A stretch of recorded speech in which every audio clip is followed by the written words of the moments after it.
ان الذين يستكبرون عن عبادتي هغه خلق چې تکبر کوي زما د عبادت نه زما د غختنې نه سيدخلون جهنم داخرين ان قریب بدوی جهنم ته داخل شي ذلیل رسوا به داخل شي. نو الله رب ذوالجلال بیان فرمای اے زما بندگانو زمانہ اغواړي وقال ربكم ادعوني استجب لكم. الله رب ذوالجلال بیان فرمای زمانہ اغواړي زب قبل ولکم استاسو دعاګانې به قبلوما. نو کو الله رب ذوالجلال ما تا محتاج پیدا کړیو خدا دغه حاجت د پوره کولو د پاره موږ ته طریقه خوله ده چې زمانہ اغواړي زب استاسو حاجتونه پوره کما. خامخا به الله رب ذوالجلال زمونږ حاجتونه پوره کوي کله چې مونږ د الله رب ذوالجلال نه خپل حاجت طلب بیا د دعا او د سوال د پاره د الله نه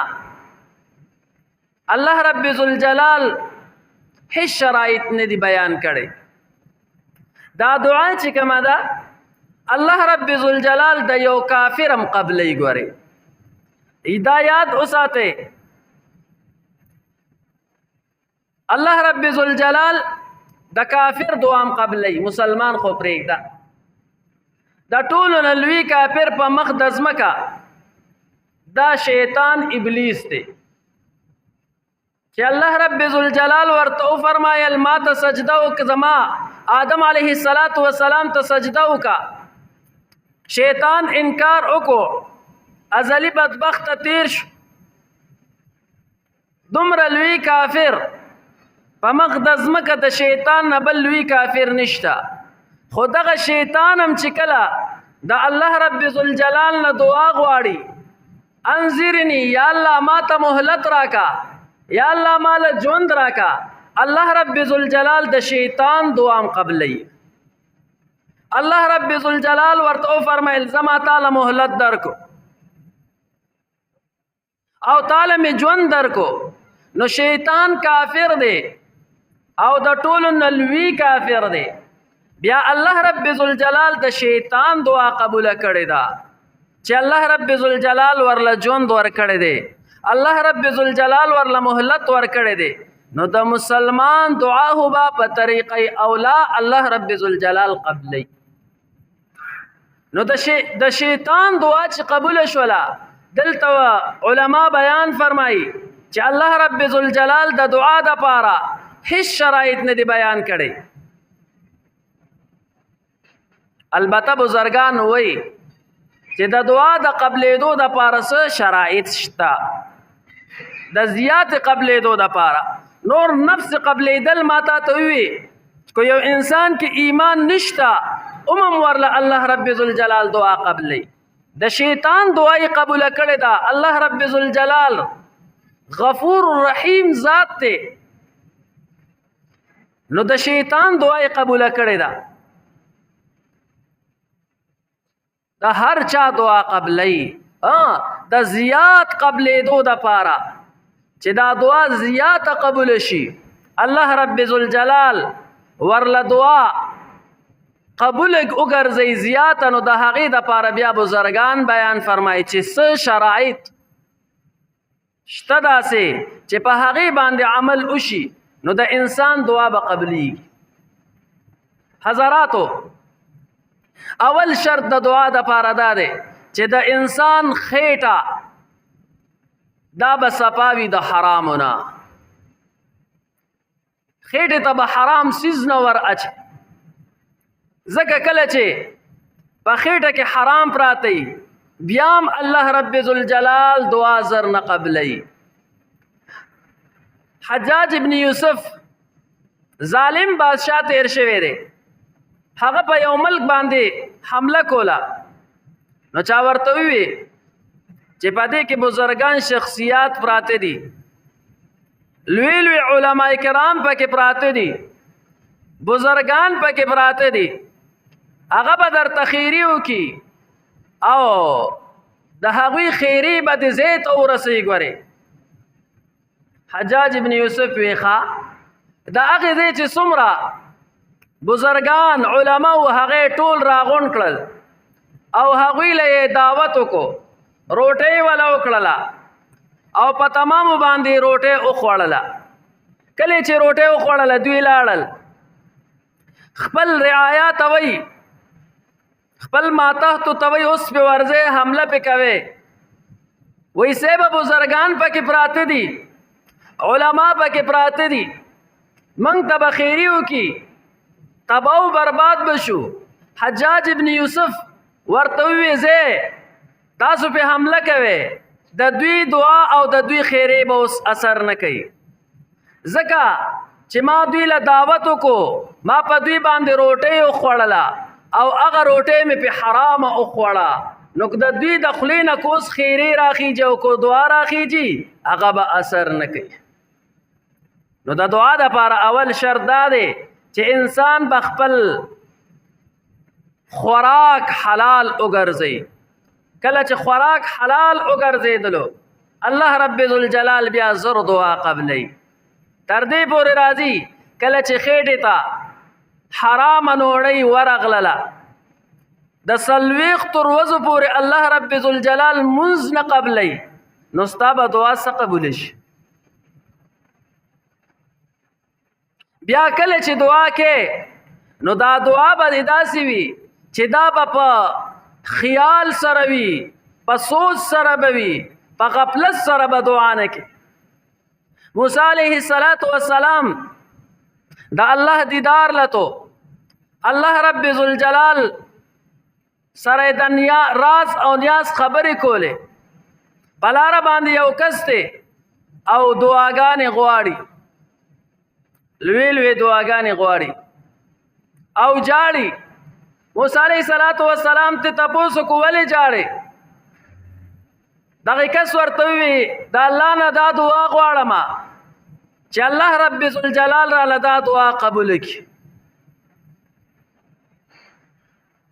موسی علیه السلام چې کله د الله دیدار لاړو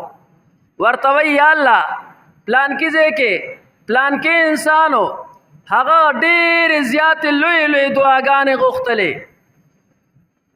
جړاګانې کولې یا الله د ده دا دعا قبوله که د الله د طرف نه ورته حکم وشو موسی علیه السلام دغه کس په خوله باندې زمانه دعا غواړي او جړاګانې هم راته کوي فریاد هم راته کوي خو د ده زړه غافله دی په زړه کې زما سوچ نشته دی دی په بے سوچۍ کې لګیا دی بے خیاله لګیا دی زه به د ده څه دعا قبوله کړم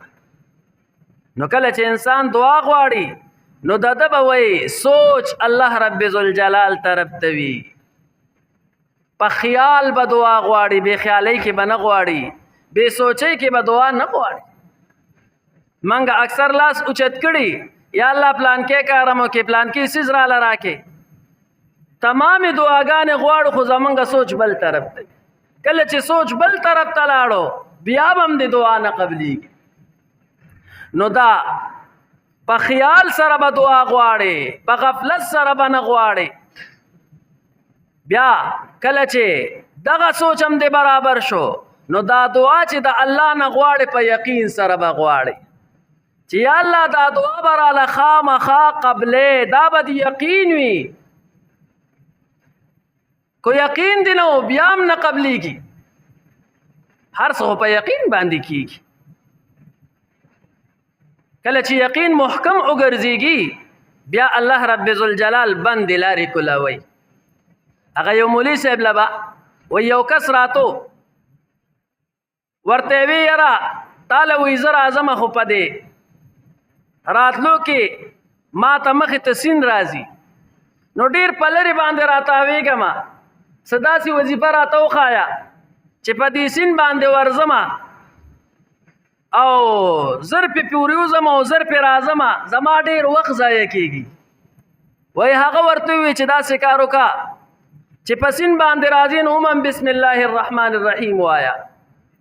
او چې ځي نو هم بسم الله الرحمن الرحیم وایه د ودا خو دې راته بس اسانه خبره وښودله کله به چې راتو بسم الله الرحمن الرحیم به وي را روان به شو پسین باندې به راپورې وتلو اوبو به وله خپې هم نه لمدولې بیا به چې تو بیا به بسم الله الرحمن الرحیم وي بیا به پې تېر شو ډېر وخت پس د ده په زړه کې راغلل چې د مولوي صاحب را سره دومره ښېګړه کړې ده نو راشه دله دعوت وکړه روټۍ والا وکړه مولوي صاحب یې ځان سره روان کو ورته وایي تاله ما روټۍ کړې ده مولوي صاحب هم ورسره روان شو کله چې سیند له ور ورسېدل مولوي صاحب یو خوا بل خوا ګوري وایي ولې وایي چې کشتۍ راشي چې ووړو پکې که نه صاحبه کشتۍ ته وایي څه ضرورت دی وایي داسې به پې ووړو مولوي صاحب ورته وایي څنګه پې داسې اوړئ وایي صاحبه تا راته ویلي دي چې بسم الله الرحمن الرحیم وایه او ورځه پې نو زه خو دا دی زما څومره وخت شو زه خو پې ځم راځم مولوي صاحب ورته وایي زما خپل ځان په ما باندې دروند دی او ګران دی ځان په اوبو نه ډوبم صاحبه ته پې ورځه صاحبه کله چې یقین وي دعا به خامخا قبلیږي نو چې دعا د الله نه انسان غواړي په الله رب ذوالجلال باندې به یقین وي چې دا دعا به راله یا الله خامخا قبلې منګه هسې لاسوچت کړي وي هسې د خولې نه لوی لوی اوازونه خیږي خو نور هم په الله باندې یقین نه وي کله هم چې په الله رب ذوالجلال باندې یقین راغی بیا به راله الله رب ذوالجلال خامخا دعا قبلې او بل شرط یې دا دی چې دا دعا دې وکړله نو د دې دپاره بیا خاص وختونه دي په هغې خاص وختونو کې چې کله دا دعا وغوښتلی شي نو الله رب ذوالجلال دعا قبلی لکه د باران په وخت کې الله رب ذوالجلال دعا قبلی نو موږ د باران په وخت کې دعا نه کوو اکثر ځان ته خیرې کوو او اکثر نورې ګډې وډې شروع کوو ګورې دغه ټیم کې الله رب ذوالجلال دعاګانې قبلی د مانځه نه بعد الله رب ذوالجلال دعا قبلی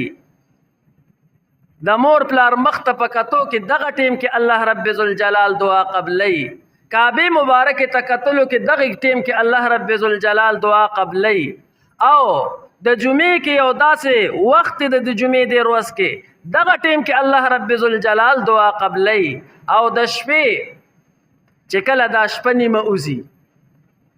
الله رب ذوالجلال تجلی دنیاوی اسمان ته متوجه شي په دغه ټیم کې الله رب ذوالجلال دعا قبلی یوسف علیه السلام ورونه راغلل یعقوب علیه السلام ته وایي موږ دپاره بخنه وغواړه نو یعقوب علیه السلام ورسره وعده وکړه چې زه به ستاسو دپاره بخنه غواړم مفسرین بیان فرمایي وایي دا وعده ورسره د دقه ټیم وکړه د تهجد د ټیم چې په دغه ټیم کې به درله دعا غواړم الله رب ذوالجلال به زمونږ دا دعا قبولوي نو چې په دقه شرایطو باندې زما او ستا دعا وي الله رب ذوالجلال به خامخا بیا قبلوي بیا چې قبلیږي نو د دې مختلف صورتونه دي کله کله خو ما ورته دعا وغواړو هم هغه دعا راله الله رب ذوالجلال قبوله کړي خو چې دعا دې وغوښتله نو هم به هم توندي نه کې دا نه چې نن دعا وغواړې او سبا له به سوی دا ولې قبوله نه شوله موسی علیه السلام دعا وغوښتله یا الله موږ له د فرعون د عذاب نه نجات راکه الله رب ذوالجلال دعا قبوله کړله څومره ټیم بعد دعا قبوله شوه مفسرین بیان فرمایي 40 کاله بعد د موسی علیه السلام دعا قبوله شوه زکریا علیه السلام بیبي مریم علیه السلام ولیدله چې ناشنا میوې ورله راځي په دقه ټیم کې زکریا علیه السلام دعا وکړله یا الله ماله نیک فرزند راکه دعا یې الله رب ذوالجلال قبوله کړله خو څومره ټیم بعد قبوله شوله 40 کاله بعد ورله الله رب ذوالجلال یحیی علیه السلام ورکو نو دعا به قبلیږي خامخا کله هغه څیز خو وخت به پکې لګي دا نه موږ اکثر دعا وغواړو یو ورځ دوه ورځې چې درې مروه شي موږ وایو هسې هم نه قبلیږي سله دعا غواړو نه دعا قبلیږي وخت په عقلي خامخا د پیغمبرانو دعا هغه د 40 کاله بعد قبوله شوې ده او موت یې په لاس کې زرغونو. نه دعا الله رب ذوالجلال قبلی. نو یو صورت خدا دی چې کوم څیز دی غوښتلی وي هم هغه درله الله رب ذوالجلال درکړي. دویم څیز داسې دی چې تا کله دعا وغوښتله نو پتا باندې به یو مصیبت را روان وي، یو نقصان درله را روان دی. تا دا دعا وغوښتله، د دغې دعا په برکت سره ستانه دا مصیبت لرې شو. اوس موږ ته خدا پته نه لګي چې څومره مصیبتونه را باندې را روان دي، او دا ښه خبره هم ده چې دا راته پته نه لګي. د موسی علیه السلام په دور کې موسی علیه السلام له یو کس راغی، ورته وایي صاحبه دعا راته وکړه چې ما باندې کوم مصیبت راځي او کوم حالت راځي سباله چې د هغې ما ته پته لګي. موسی علیه السلام ورته وفرمایل ګوره دا مه غواړه، دا ستا دپاره ښه خبره نه ده. هغه وی نه بس ماله دعا وکړه چې ما ته پته ولګي. موسی علیه السلام دعا وکړله، بس د باندې به چې کوم حالت سباله راتو هغه به ده ته پته لګېده.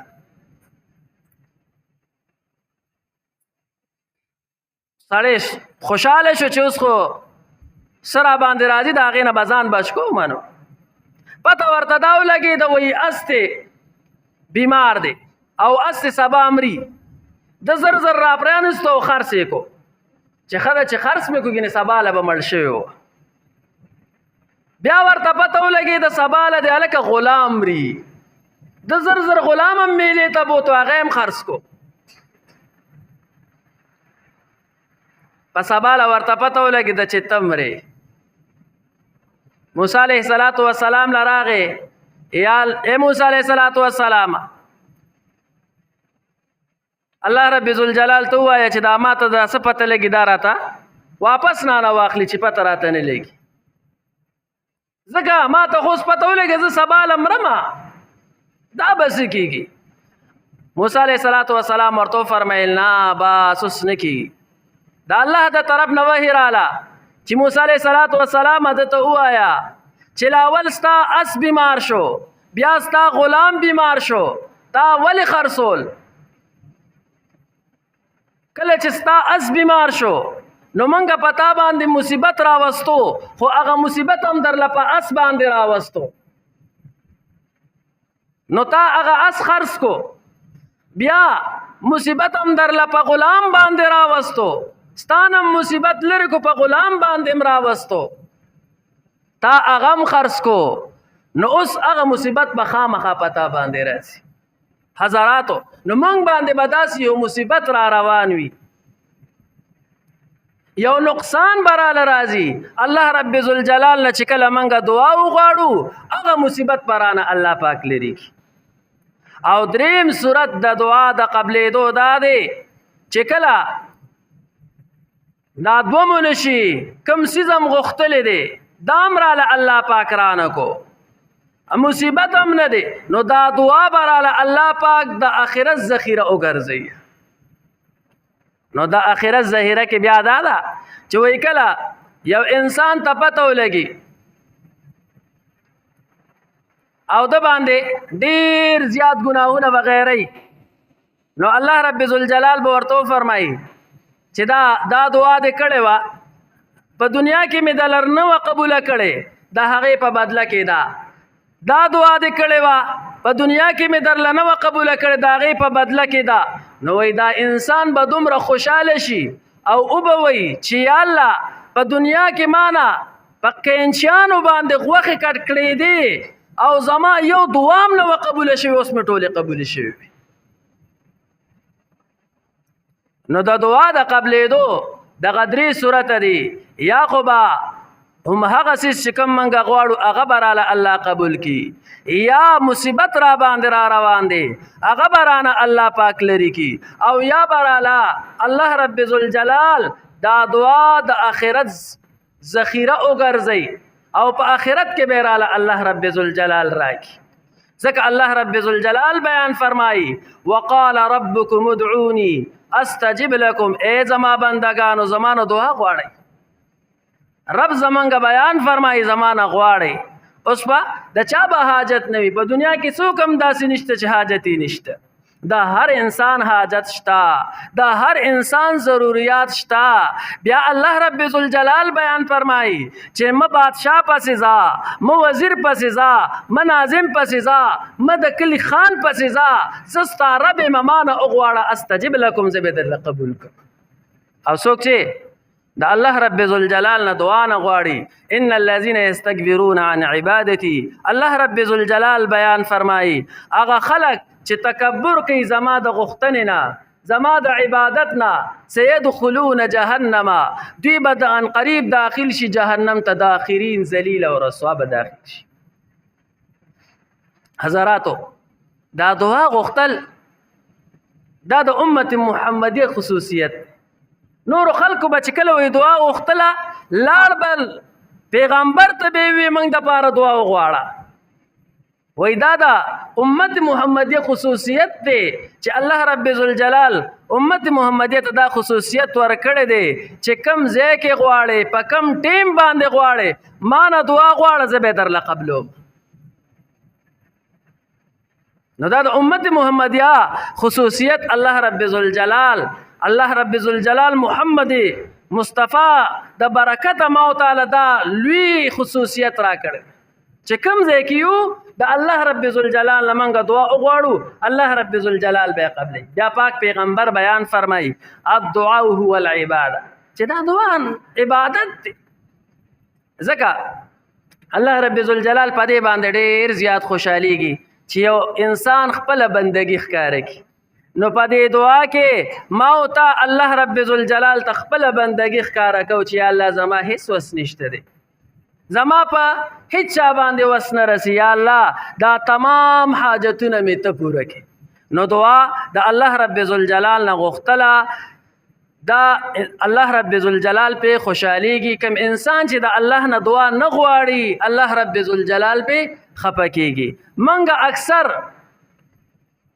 دعا طرف ته خیال نه وي کو هغه د مانځه نه بعد وي کو هغه نور داسې ښه کارونه وي موږ په هغې کې دعا نه غواړو دعا غوښتل په هر حال کې د الله رب ذوالجلال نه پکار ده او بیا هیڅ یو انسان به داسې نه وي چې د هغه به څه مشکلات نه وي ضروریات به نه وي حاجات به نه وي او کو نور سم نه وي نو د آخرت محتاج هم موږ ټول چاته په دې خپل عمل باندې دا یقین نشته چې زه به په دې خپل عمل باندې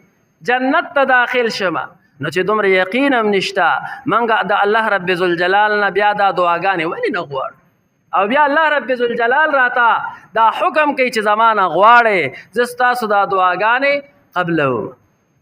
او بیا په دې دعاګانو کې ما ته وی چې د ټولو نه اصل خبره دا ده چې انسان الله رب ذوالجلال ته خپله بندګي ښکاره کړي آخري خبره کوم بایزید بستامي رحمه الله ډېر لوی بزرګ تیر شوی دی د الله رب ذوالجلال دیدار یې وکړو الله رب ذوالجلال ته بیان فرمایي یا الله ما ته داسې نیغه لار او نږدې لار وښایه چې تا ته به درشو د الله د طرف نه ورته حکم وشو دع النفس وتعال دا خپل نفس ته پرېږده او راځه نو دې دعا کې دا ده چې خپل نفس موږ پرېښودو ما په هر څه باندې خپې کې ښودلې چې یا الله بس زما هیڅ طاقت نه رسي زما هیڅ په چا باندې قدرت نه رسي یا الله ته مې مالک ته به راله دا هر څه راکړې نو الله رب ذوالجلال دعاګانې قبلی د الله رب ذوالجلال نه دعا غوښتله پکار ده سخت حالات دي هر طرف ته مصیبتونه دي تکلیفونه دي بیماری دي کله د یو قسم بیماری کله د بل قسم کله یو آفت راشي کله بل آفت راشي کله یو عذاب کله بل عذاب د دې ټولو حل الله رب ذوالجلال موتا تقول دي وقال ربكم ادعوني استجب لكم رب ذوالجلال بیان فرمای او غواړي زمانہ زبستا صدا دعاګانې قبول کړم